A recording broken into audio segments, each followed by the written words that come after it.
Mas me conta um pouco sobre a Havan, como ela começou. Você falou que começou em Brusque. E como que foi o primeiro passo, a primeira loja? Me conta isso. Como foi abrir a primeira loja? O que você estava fazendo antes também? Nada, vamos lá.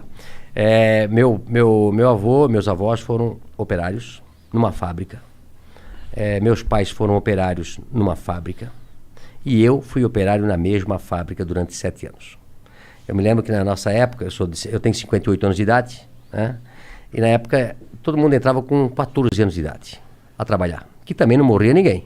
Era normal, né? Eu vejo muitos pais reclamando, inclusive donos de negócio, dizem, eu queria botar meu filho a ser garçom, a atender a mesa, mas não pode. Se vier algum fiscal aqui, me multa, né? Antigamente ninguém morria por trabalhar. Isso também está errado. Então, meu pai, eu sempre fui muito estudioso, eu sou disléxico, né? Disléxico é a dificuldade de aprender a ler nos primeiros anos. Tu também? Sim, eu tenho muita dificuldade em ler. Eu também. Nossa, muito difícil. A professora, quando dizia assim, Luciano, continua a leitura. Eu já ia na aula de português tremendo. Eu já ia mal para a aula de português. Eu sempre fui péssimo em português e ótimo em matemática. Eu sempre aprendi a multiplicar e a somar. Dividir. Essa é boa, né? Eu sempre aprendi muito. Essa é boa, né? É somar e multiplicar. Dividir e diminuir, não aprendi nada. Agora, eu era péssimo em português. E não entendia, porque se eu era bom em matemática e não era burro, né? Por que quando eu ia na aula de português, aquilo me passava mal, amanhã tem aula de português. E aí a professora, eu acho que na 5ª série, 6ª série, a professora disse, Luciano, continua a leitura. Eu não ia. E os outros meus amiguinhos lendo atrasômetro, a burocracia. Começava a gaguejar, o pessoal começava a rir. E aí, eu não entendia. Aí eu pensei, o que eu vou fazer? E eu comecei a estudar em casa. Eu comecei a ler gibi na época, né? Livro, tudo que jornal, tudo. Eu vou tentar aprender a ler para eu não passar vergonha na coisa. E isso foi durante até os 12 anos de idade. Então eu sempre falo, né? Eu aprendi a ler só com 12 anos de idade. Imagina se eu tivesse aprendido com 7 anos, né? Esse era o Bill Gates. Tava melhor ainda, né? Tava melhor ainda. Tá com uma carinha então, assim, quem é disléxico, quem tem filho disléxico, tá? Ele não é burro, ele não é malandro. Ele aprende de maneira diferente, né? Procura como é que eu descobri depois que eu era coisa? Porque eu tive filhos depois na escola com dislexia, né? A gente fez simpósio. A nossa cidade tem colégio, a Cultura, que é especializado em quem é disléxico, né? Os Estados Unidos tem escola para disléxico, onde todo mundo é disléxico. Recentemente eu recebi um Tudo audiobook. Não, aprende através do silábico. Entendi. Beabá. Hoje é construtivismo, você aprende a ler a letra inteira. Uhum. Isso é um erro do Brasil aí, tem que mudar essa... O Brasil é assim, acho que a França é assim, a parte oeste americana é assim, que aprende menos do que o silábico. Pode crer. Tá? Então, aí a gente mandou professores para Curitiba para ensinar meus filhos a ler de maneira... Não, homeschooling não pode, cara. Crime. É crime, homeschooling não pode. Não pode, você não pode ter o seu filho estudar. Ele tem que estudar só naquela escola quadrada que o Estado fez. Não pode ter outro tipo de escola, não pode, hein, cara. Mas hoje tá mudando. E eu digo pra você, quem tem um filho disléxico ou um filho que tem... Esse filho pode virar um problema no adulto, porque ele foi marginalizado na escola, né? E eu, graças a Deus, depois aprendi e tal. Mas eu saí, então, de pais operários. Eu comecei numa fábrica também. O que a fábrica fazia? Fábrica tecidos. Fábrica Renault. Uma fábrica de tecidos de centenas de anos. Todo mundo lá em Brusque trabalhou na fábrica Renault. Ela eu comecei lá. Será? Eu comprei a fábrica faz 2 anos. Tu comprou? Cara! Legal. E aí, depois de 3 anos eu trabalhei numa expedição. O meu gerente me chama e disse, Luciano, eu era chamado lá até de ligeirinho aí eu corria pra cá, corria pra lá. Eu nunca parei. Eu nunca parei pra conversar. Eu corria nas escadarias, sempre trabalhando, acelerado. Aí um dia ele me chamou, esse meu gerente, e disse, Luciano, você é muito bom pra ficar aqui. Eu te arranjei um emprego de vendedor, lá no outro lado. Tu não queres ir pra lá? Eu disse, vou pra lá. Aí me encontrei. Até hoje eu sou um vendedor. Adoro pessoas, adoro vender, né? E aí depois montei a Van com apenas um colaborador do tamanho dessa sala aqui. Tua sala aqui é do tamanho da minha loja que eu comecei. Caramba. O que tu tava pensando quando tu criou a Van? Não tô falando assim, não tô falando do que tu ia vender, não. Tô falando... porque assim, a Van tem toda uma identidade, né? Isso veio depois... Não veio nessa primeira loja? Não, a loja num bairro, né? Aliás, antes de começar a Van, como eu fui vendedor, eu passei a vender tudo o que se fabricava na loja, na empresa, que era uma empresa de 5 mil colaboradores, grande. E também o carro da diretoria, a sucata, tudo que tinha na Van, era eu que na Renault na época, sim. eu vendia. Até achei, eu tô com um diretor que está lançando um livro na semana que vem, tem 80 e poucos anos, e ele conta no livro uma história que aconteceu. Ele tinha um Galaxy, você lembra do Galaxy? Carro? Um carro, Galaxy. Por exemplo, no Brasil tinha 5, 6 carros. Um Galaxy, um Opala, uma Kombi e um Fusca. Pode crer. Certo? Né? E na época, os diretores tinham um Galaxy. Né? E aí, quando ele comprou um outro Galaxy, sobrou um Galaxy lá para vender. E quem chamaram? O Luciano, para vender o Galaxy. Né? E aí, eu sabia que tinha um cara em Brusque que tinha um Galaxy, mas não tinha ar-condicionado. Eu disse, eu vou ganhar 2 vezes aqui. Né? Eu disse pro dono do carro, vamos vender o ar-condicionado, que vale uma fortuna, e depois nós vendemos o Galaxy. Né? E fizemos isso. Arranjei, vendi pro... E o cara era bem gordo, Telmo Rosinski, que eu nunca me esqueço, lá de Brusque, bem gordo. Então, eu vendi o ar-condicionado, tirei o ar-condicionado, vendi o ar-condicionado quase que o preço do Galaxy, e depois vendi o Galaxy. Foi um sucesso. Né? Até hoje eu não esqueço disso. Né? Então, assim, depois disso, eu montei primeiro uma tecelagem de toalha, em 1984, com 22 anos de idade. Da hora. 22 anos de idade. E depois eu montei a Van. Por que você tinha esse negócio de montar empresa? Porque seu pai e sua mãe eles eram operários. Eles tinham alguma coisa de montar empresa, né? Dentro deles? Não. E meu pai dizia assim, Luciano, eu começava das 7 da manhã às 5 da tarde. E meu pai trabalhava das 5, 1h30. E aí, antes de eu ir para o escritório onde eu trabalhava, eu passava no lugar que meu pai trabalhava, que era um subsolo. Trabalhou 42 anos num porão. Meu pai. Caralho. 42 anos. Vitamina D faltava bastante. Pô, coitado. E aí, eu dizia, pai, agora eu vou montar uma empresa para mim. Ele disse, estás doido, Luciano? Eu tô aqui a vida toda de operário. Tu já tá naquele escritório bonito ali. Fica ali, o emprego teu é bom. Olha só, pai. O pai passou a vida toda aqui. Disse, não, pai, eu vou montar um negócio para mim. Mas da onde você tinha isso? Por que você queria montar? Você tinha visto eu acho filme? que feeling... como é que vocês montaram esse negócio aqui? Eu vi os gringos fazendo. É igual, né? Conhecimento. Eu digo que o conhecimento vale mais do que um diploma. Não é isso? Total. Não é a faculdade que vai fazer. É o teu conhecimento, a tua força de vontade. E eu disse, pai, eu vou montar uma tecelaginha e vai dar certo. Aí montei uma tecelaginha, depois tirei meu pai da fábrica e botei ele a trabalhar comigo. Que da hora. Esse deve ter sido um dia da hora. Mas você já pagando salário pra ele ou ele foi com uma aposta? Claro. Assim? Não. Eu fiquei um pouquinho melhorzinho, né? Entendi. Porque no começo, eu até falo hoje sobre ser empresário, né? Eu soube que aqui vocês também, quando começaram, dá prejuízo. Não, porra.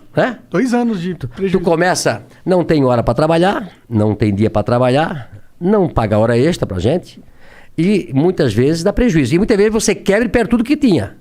É verdade. Então, como eu tinha 22 anos de idade, eu vou tentar. Não tinha namorado, não tinha casado ainda, nada. E a tecelagem foi muito bem. Tirei meu pai da fábrica.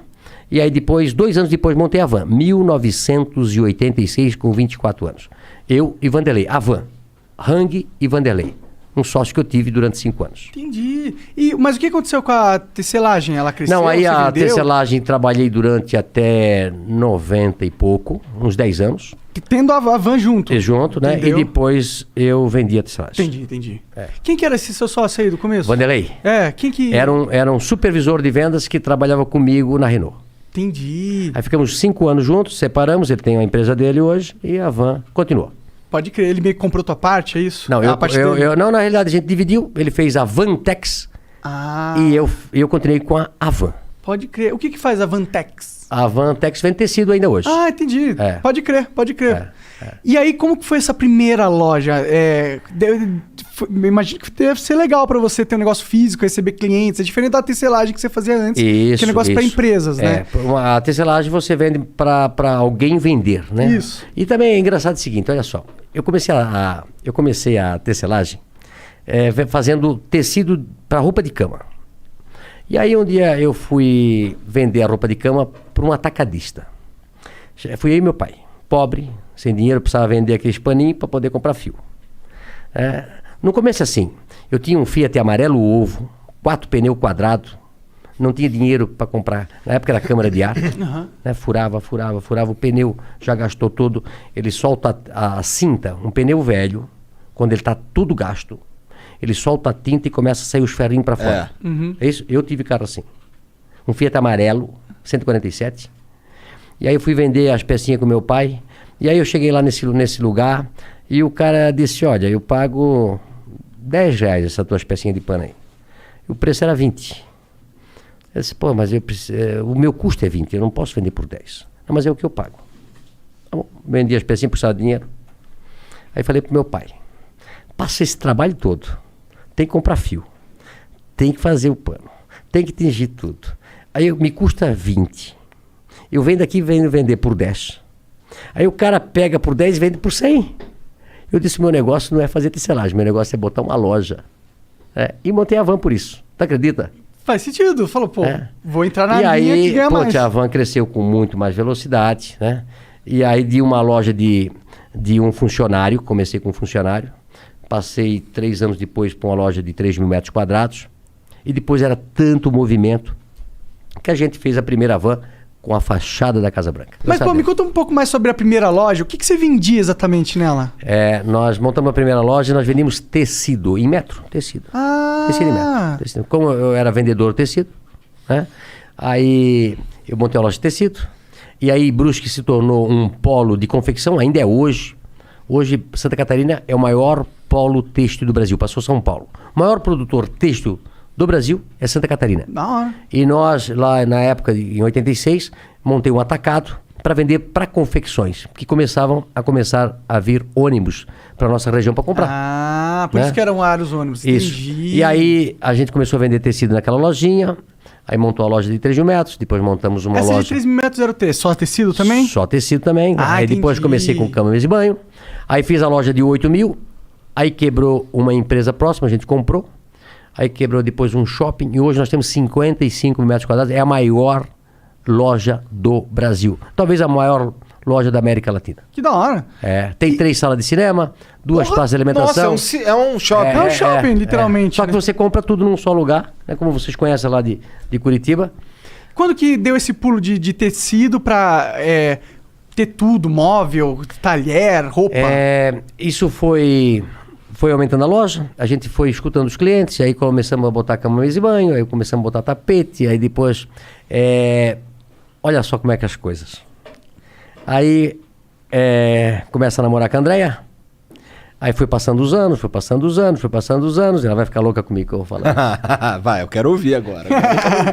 Aí ela Como chegou... É teu nome, cara? Lucas. É a cara do Lucas. A cara do Lucas. Caralho. Aí um dia a André disse, olha, já estás me enganando aí faz 6 anos. Tem que casar. Eu disse, não tenho tempo. Tem que trabalhar 24 horas por dia. É uma loucura. Tem dia 150 horas por dia. É uma loucura, Tu tava lá na frente, na loja direto. Não, direto. Eu ia dormir 1, 2, 3 horas da madrugada, porque eu importava muito na época da Coreia e tal, e lá é o inverso. Sim. Né? Então eu ia dormir muito tarde, e no dia seguinte acordava cedo, e não conseguia, sábado, domingo, feriado. Aí eu disse, não, mas tem que casar. Eu pensei, sempre vou casar no inverno, para se fazer uma festa, é frio, né? Não vou casar no verão.